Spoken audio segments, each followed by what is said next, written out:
Promulguée le 8 mars, la loi sur l'orientation et la réussite des étudiants rencontre actuellement une forte contestation.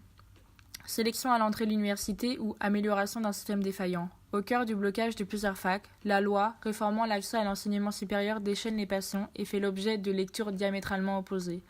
Deux blocs s'affrontent depuis plusieurs semaines. D'un côté, le gouvernement, soutenu notamment par des présidents d'université, de l'autre, de nombreux étudiants et enseignants contestataires. Ainsi, des mouvements de grève et des blocages, générant parfois des violences avec des groupes anti-blocage, ont eu lieu dans une cinquantaine d'universités françaises depuis fin mars.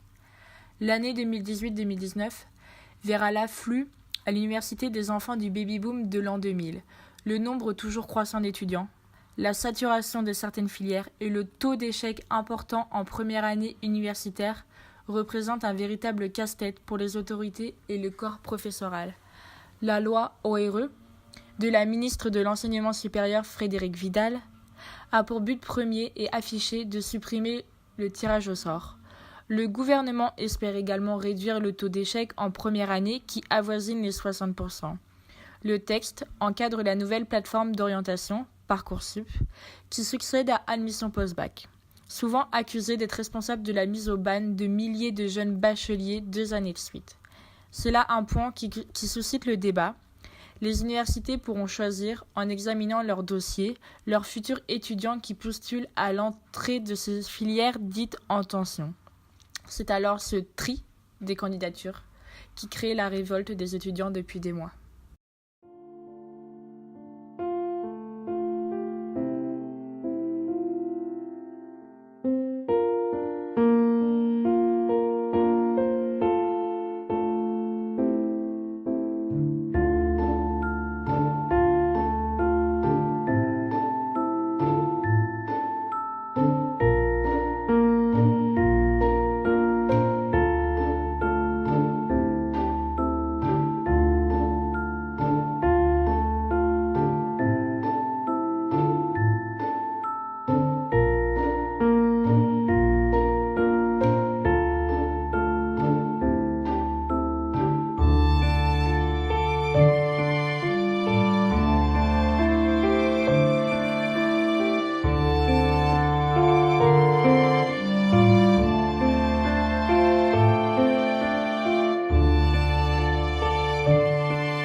Alors, je suis doyen donc, à la faculté des langues depuis 2012.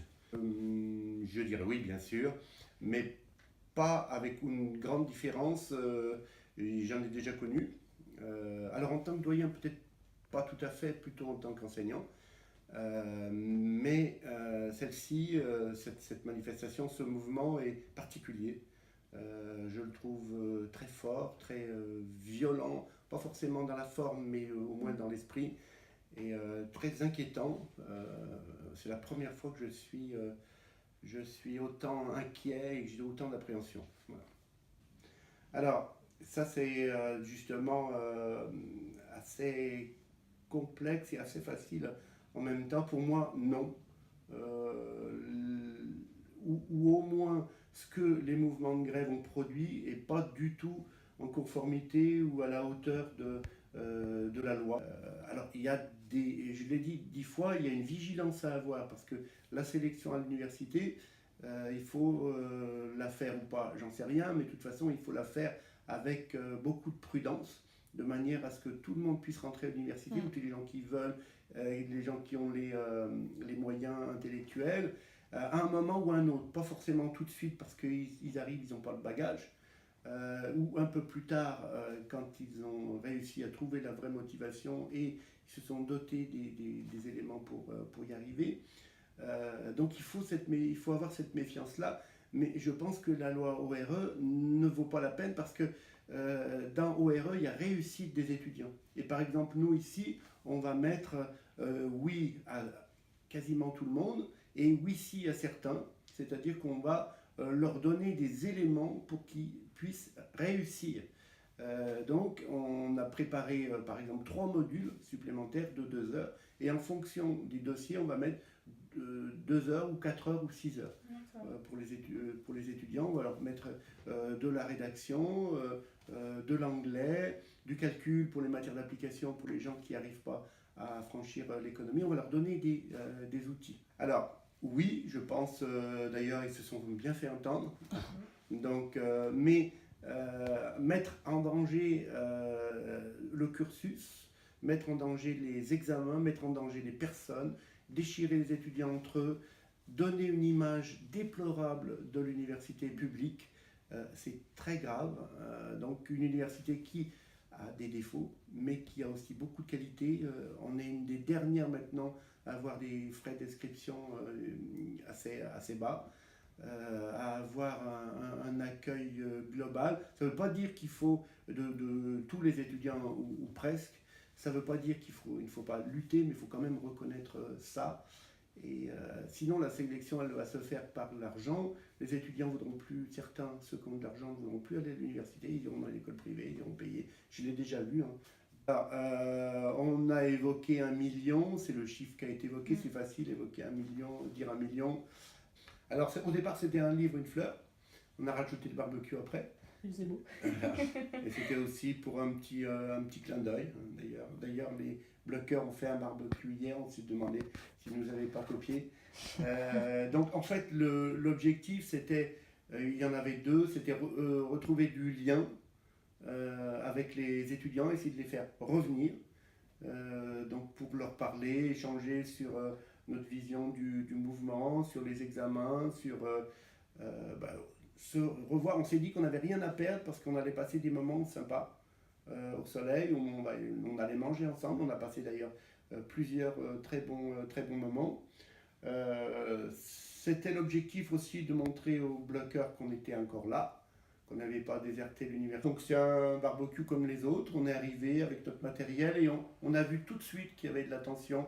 Il y avait, je pense, juste avant une réunion, une fameuse réunion sur ce qu'ils appellent les racisés, puisqu'il y a un mouvement contre le racisme ici. Entre-temps, ils avaient mis des tags sur le sol, à côté du barbecue. On a vu que c'était bien préparé. 2 ou 3 jours avant, on nous a traités de racistes tous les jours, racistes, fascistes, et mon collègue Lanfranchi de nazi. On l'a accusé de faire des saluts nazis. Donc, je pense qu'ils ont commencé à nous trouver gênants. Ça commençait à faire du bruit, la presse a parlé de nous. Donc ils sont arrivés, ils nous ont pris nos chaises, pris notre table, ils nous ont dit dégage. Voilà, ils nous ont dit des mots assez durs. Et puis ils nous ont poussés. Alors il n'y a pas eu de violence, hein. Donc, mais ils ont poussé les mains à plat, comme ça, mais de manière insistante. Il y a 2 étudiants masqués qui sont venus. Au passage, on les a reconnus depuis. Donc, ils vont se souvenir de nous, je pense. Et ils nous ont jeté de la farine.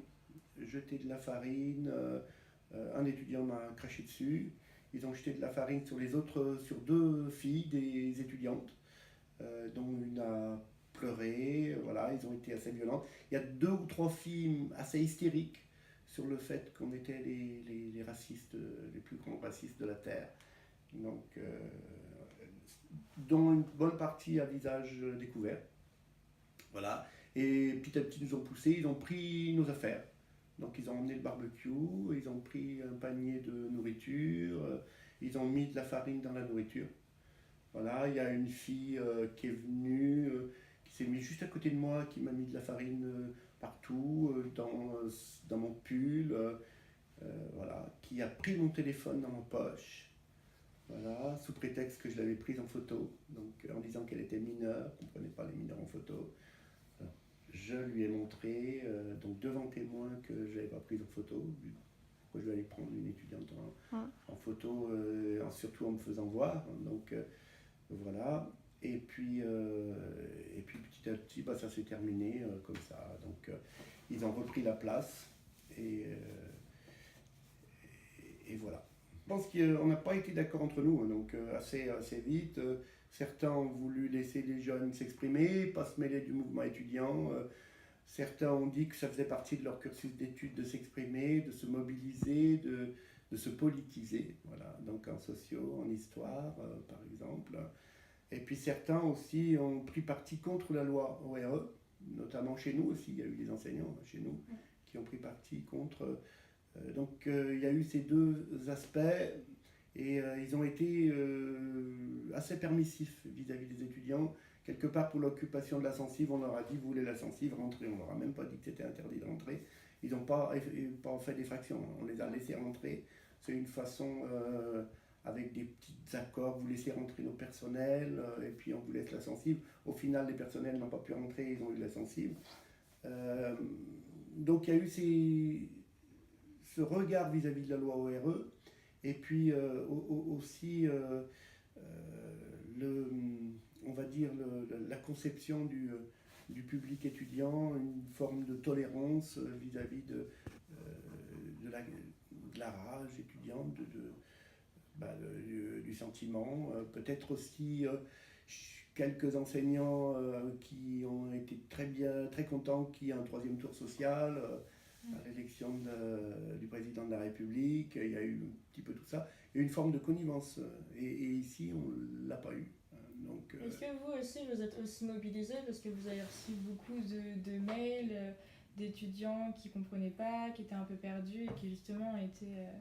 Alors moi j'ai pris du temps et j'ai vu aussi que de l'autre côté il y avait pas mal d'étudiants. J'ai répondu à, je sais plus, peut-être 300 mails maintenant et j'ai pas fait de réponse automatique. Mais c'est vrai que je trouve que vous êtes quand même un doyen assez proche j'ai répondu de ces élèves. Individuellement et j'ai pas fait un mail identique. Hein. Donc pour dire ceci, cela, les examens, il y en a encore à qui j'ai pas répondu. Encore une fois, on ne peut pas prendre en otage les étudiants. On mène un mouvement, on fait de la politique, mais on laisse le fonctionnement. Surtout, on ne menace pas les examens. Ça, moi, je suis viscéralement contre. Et on peut faire les deux. Je suis persuadé qu'on peut contester une loi, en discuter, demander une reformulation et continuer l'activité. L'université publique est trop belle pour qu'on la détériore. La violence, je veux dire, intellectuelle, oui, la violence, le climat que ça a créé, les anti-bloqueurs, les anti-blocages, les bloqueurs, les gens qui se détestent. Alors, évidemment, les examens, mais ça c'est au-dessus de tout. Donc. Mais si on, par exemple, les sentiments très forts, la violence qu'il y a eu, verbale et haute, vis-à-vis des étudiants de l'association Bulle. C'est contre la sélection à l'université, la loi OR. Je pense que vous vous êtes renseigné un peu. Pour nous, on estime que c'est une sélection sociale et que ça va, comment dire, défavoriser les classes les plus populaires. Et pour nous, la France a comme particularité d'accepter tout le monde à l'université tant que tu as ton bac. Peu importe que tu sois fils d'ouvrier, fils de cadre, c'est comme ça là. Ça va faire comment dire, une sélection, qu'on le veuille ou non, sociale. Il y a encore 3 semaines, je t'aurais dit ouais, j'y crois vraiment. Là, j'y crois pas trop vu que Macron a été quand même particulièrement répressif dans sa gestion du dossier et envoyait les flics à tout va dans toutes les universités ou presque. Enfin lui, la présidence ou la préfecture quoi. Mais ça a découragé beaucoup de camarades. Là aussi, il est intraitable. Il discute sur pas grand chose donc j'y crois pas trop. Sauf si en mai ou en juin il y a une remontée du mouvement, mais je crois pas trop. Par solidarité avec les cheminots, et on va aller jusqu'au bout, mais enfin, du moins jusqu'au partiel, quoi. On va dire aller dans le top 10, mais si on compare à Rennes, Tolbiac, Toulouse, ces facs sont bien plus impliqués. Nous, on galère à faire des assemblées générales à plus de 200, 300. Au mieux, on a fait 1300 parce qu'il y avait beaucoup d'anti-blocus. Mais eux, à Rennes, tu vas à Rennes, ils font des assemblées de 3-4 000 personnes. Et ils exigent une chose, la présidence accepte. Ils sont beaucoup de monde impliqués. Vous provoquez la rage des étudiants qui veulent comprends, étudier, on va dire. Et ils se sentent pénalisés par le blocus. Est-ce que toi, t'en es conscient? Ah, j'en suis très conscient, surtout en étant LEA. S'il y a une très grosse opposition au mouvement, je comprends. Je sais que beaucoup ont payé leurs études ou financent leurs études en bossant et ne se sentent peut-être moins concernés par la politique de Macron, mais je peux comprendre. Mais d'un côté, il y a toujours eu une minorité à vraiment lutter, que ce soit en 1936, que ce soit après-guerre, surtout en 1936, c'était une minorité au début de grévistes qui ont fait qu'on a eu tous nos droits et qu'on a eu tous nos acquis sociaux sur les congés payés, sur les 40 heures, tout ça quoi. Mais je comprends, mais c'est pas parce qu'il y a une majorité,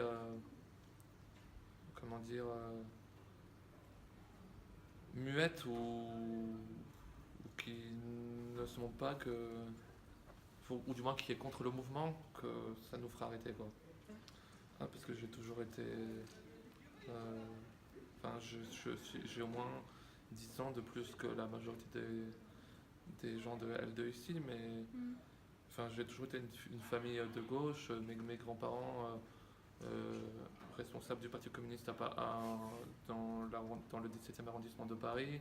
Toujours une famille très à soutenir les mouvements sociaux, les grèves.